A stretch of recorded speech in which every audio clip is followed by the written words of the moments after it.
What is up, everyone?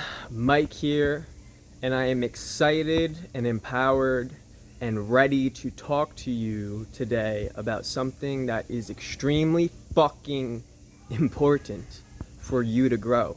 Whether you're a man, woman, or identify with anything in between, if you are a human being, this is something that you need to be aware of. Your body keeps the score. A book by Peter Levine called Waking the Tiger shows us that trauma is stored in our body, and if it is not processed, it will dictate how we live and inhibit our true freedom, growth, and happiness. Trauma is a fact of life. How we deal with it is up to you. For example, most men who come into this world are traumatized at birth by having part of their dick cut off. That shit is stored in your body. Your body remembers that, even if it's outside of your conscious awareness. Okay? If you were a child and you discovered your sexual genitals and you started touching yourself and your parent caught you and shamed you and said, "No, we don't do that." That's trauma, that's shame, that's passed down. Getting yelled at repeatedly is trauma. Not just, these bigger traumas, which are obviously valid too, such as rape, war, violence, any sort of abuse like that, that's trauma. But these smaller things, most people don't realize are traumatic. And there is 3 responses we have: fight, flight, or freeze. And most people, when they get yelled at, they freeze up. And what that does is it cuts off, stops, blocks the feeling, the emotion, which is energy in motion. It stops the bioenergetic sensations flowing through your body so that you don't feel it and you dissociate.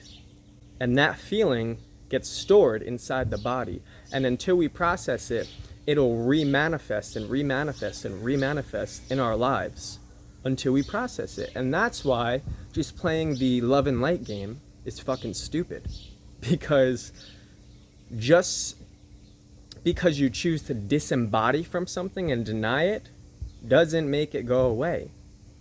And when we can claim these unclaimed and unowned parts of ourselves, parts of our stories, and feel them, which is really uncomfortable sometimes, then that energy can be processed and we can step into our power. We can rewrite the somatic and psychological, the psychosomatic narrative associated with that. That's how you truly break through a limiting pattern in your life.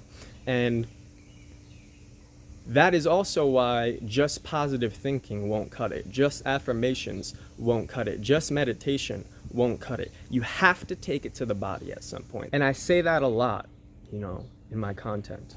But because it's that important. It's that important. We all have trauma. All of us.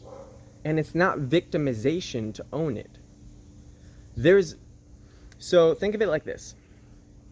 If you have pain in your past, and there's a part of yourself, if you have pain in your past, your body stores it. So that means there's unconsciously a part of yourself that is feeling that pain.